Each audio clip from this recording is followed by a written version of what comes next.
I'm Dr. Richard Wender. I'm the Chief Cancer Control Officer at the American Cancer Society in Atlanta, Georgia. And I cannot tell you what a thrill it was to be able to speak at the Babes Against Cancer kickoff event in May. And in spirit, I'm going to be at every one of your clubs, but I can't be there in person. I wish I could, but I just can't do it. But what I have for you is two things. One, the most heartfelt thank you on behalf of all of our staff and volunteers who do our work. And second, some really important information about where your dollars go, how they're making such a difference, and how the American Cancer Society is truly changing the landscape of cancer. Thank you for everything that you do.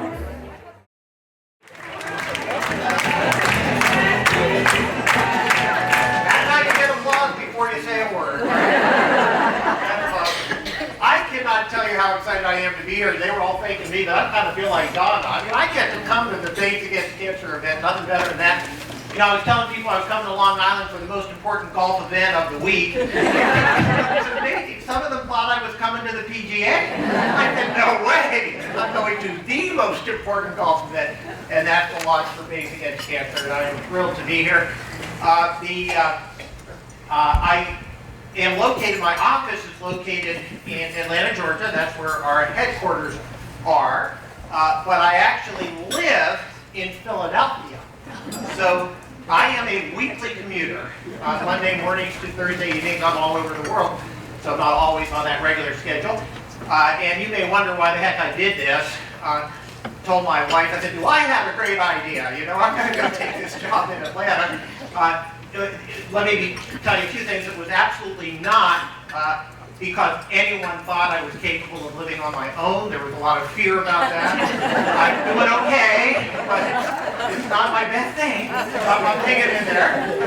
It was not because my wife was ready to kick me out of the house most of the time. We really like being together, of course. And you know, or most of the time. And I'd like to. Here's what she said, so true, and I thought it summed up successful marriages so well. She says, Rich, you know, when you're out of town, I really miss you. And then within an hour of your home, I wonder, what was I thinking?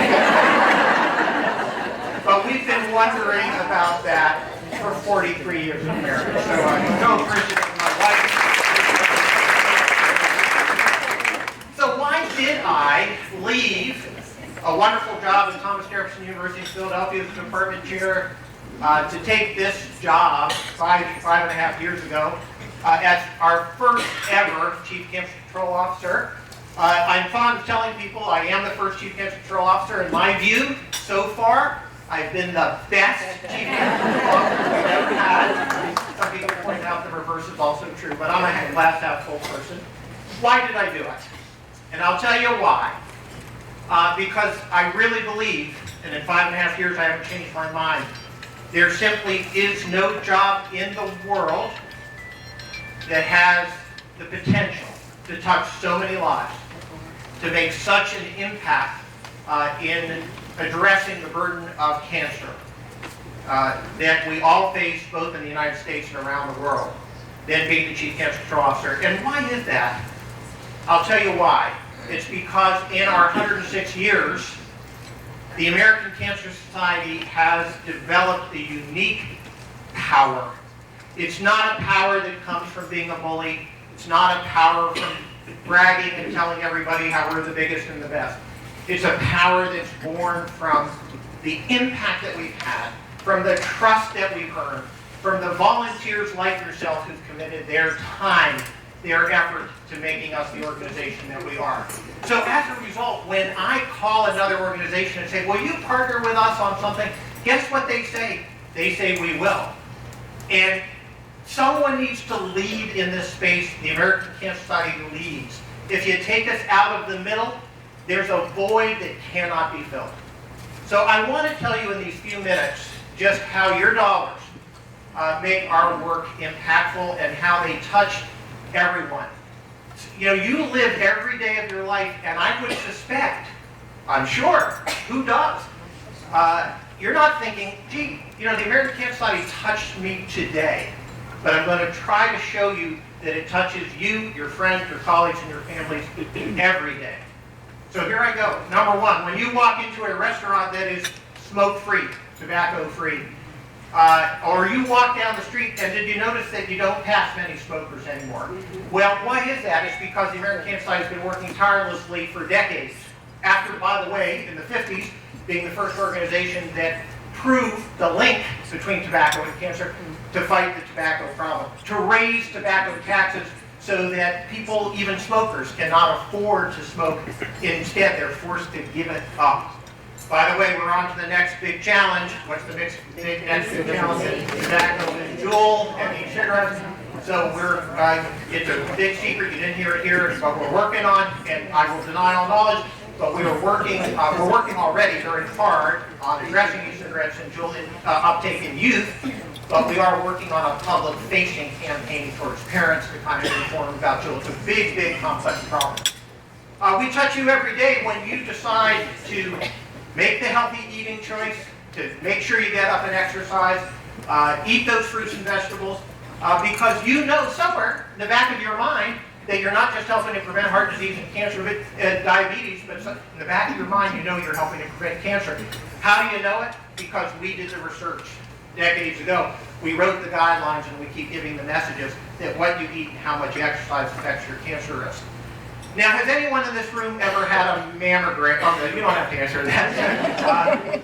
Well, I bet you did not know that for decades, the mortality rate in breast cancer was unchanged, completely flat, no progress at all, until 1983.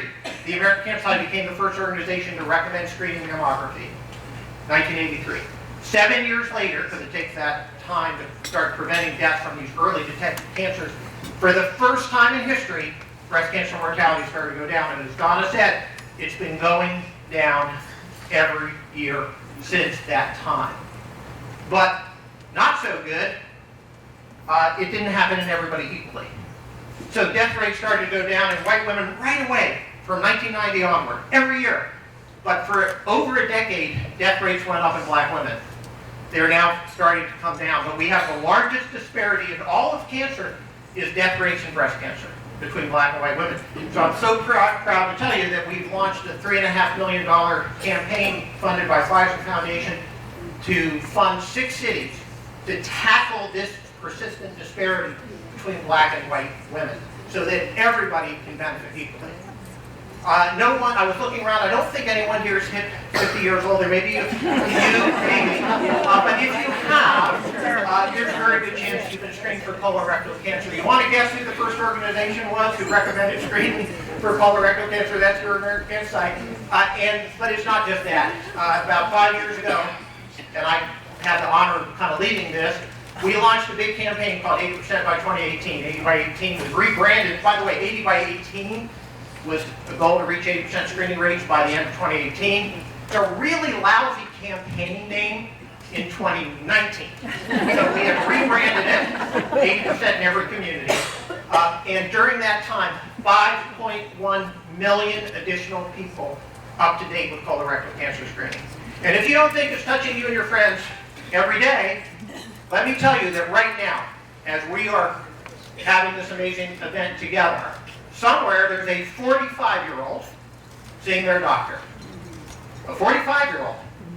And that 45-year-old is being told, I know you think the screening age is 50, but no, it's not.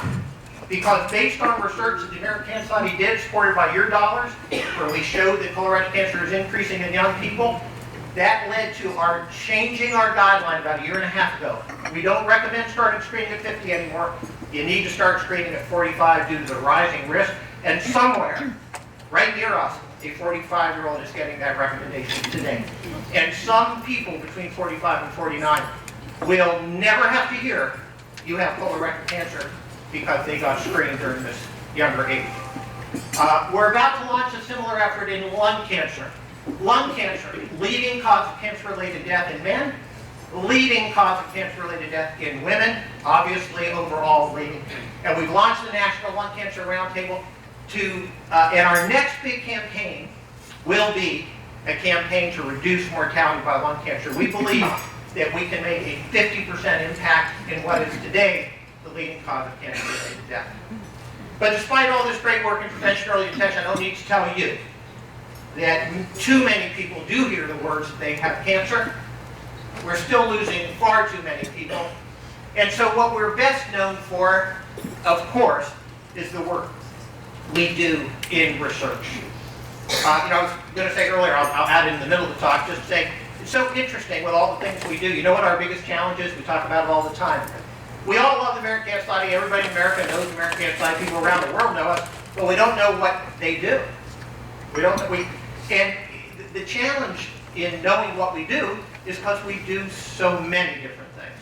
And you're getting some idea of that. But we're certainly best known for what we do in research. So right now, there is someone you know who was treated with a drug, rituximab, that was the first targeted therapy in cancer. Do you know how new drugs develop in cancer? Is it one experiment? Somebody goes into the lab and says, I got it! I figured it out! I got the idea! They do an experiment, we got ourselves a new drug. No. It begins with a spark. Begins with a lighting of the fuse. Somebody has an idea that usually the person next to them thinks is a dumb idea. And they have an idea that there's a way we can fight cancer that we've never thought before. I've had, the latest thing in cancer is immunotherapy. The initial pioneers in immunotherapy funded by the American Cancer Society will tell you that everybody around them was telling them there's no hope in immunotherapy. No hope there. But you believe it, and you believe in the idea. That's how new drugs develop. And it's that one experiment, that one idea that triggers other experiments. Many of them fail, some of them succeed. And there's a cascade of events, usually over a decade or more, that leads to a new drug.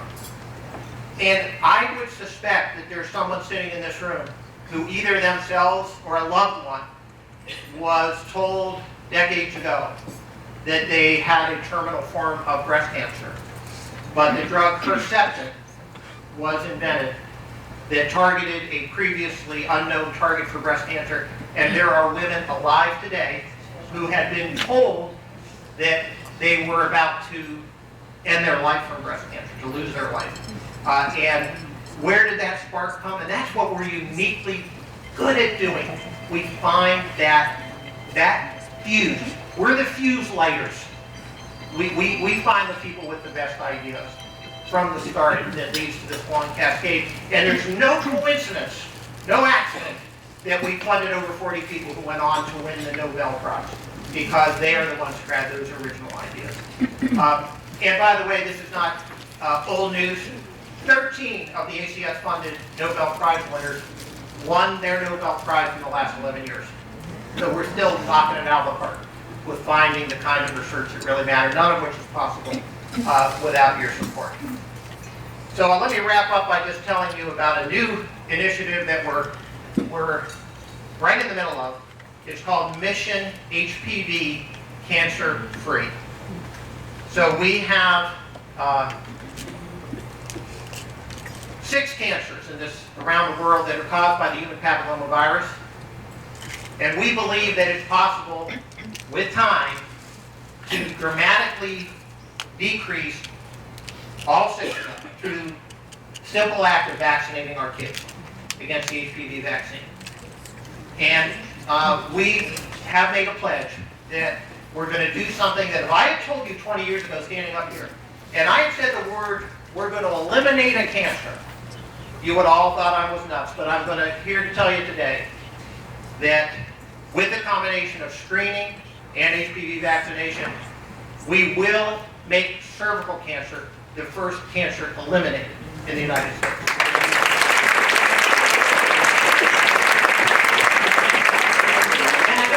Tell you that I wish that the burden of cancer was experienced equally across the country. It's not.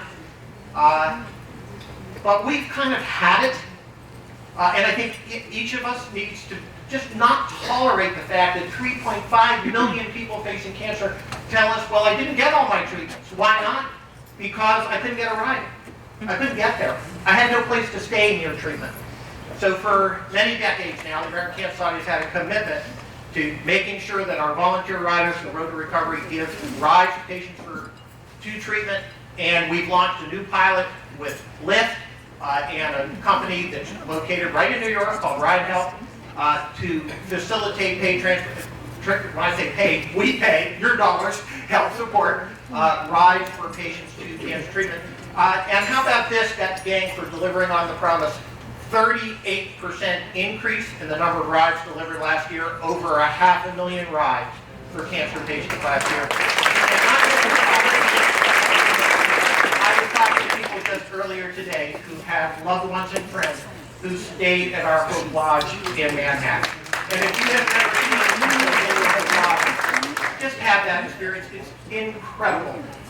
We have over 30 Hope Lodges around the country, but that's not the whole story. We also have hotel partners all around the country. And we've offset the cost of millions of nights of stay for cancer patients through the years.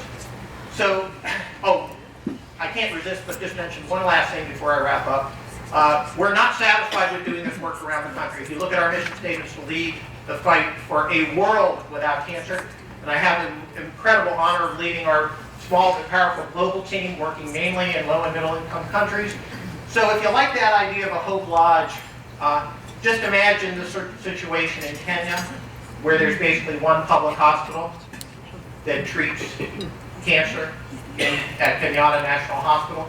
So we had the idea about 4 or 5 years ago that it was not something we can tolerate, to have people travel, use up all their money, travel hundreds and hundreds of miles to get to that hospital, only to have nowhere to stay, to be sleeping on the street under bridges where, so that they could get cancer treatment. And we made a pledge. We weren't sure, which of course, with my big mouth, Anthony, I made public, before we had any money in hand at all. But I am so thrilled to tell you that we think within the next year we will break ground on the first international Hope Lodge that Kenyatta.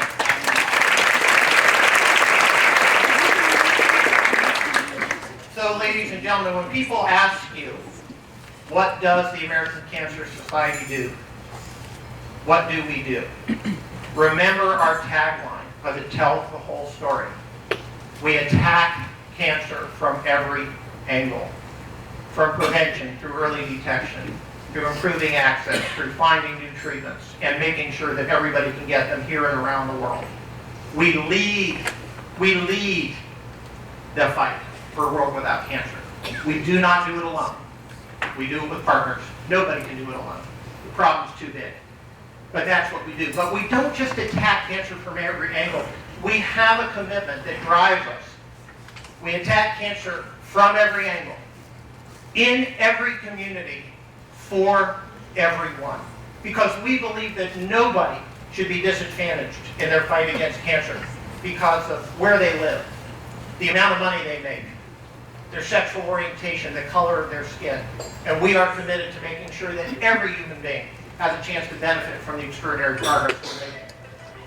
I want you to appreciate that none of this happens without you and people like you around the world. None of it. You count up the dollars and you celebrate the dollars and you know it's going to good. I'm on the other end. My team's charged with figuring out how to use it and how to spend it. And I am not kidding you, it sounds a little hokey, but twice a year at my team meetings, we look at each other and we say, we're so thankful, so appreciative.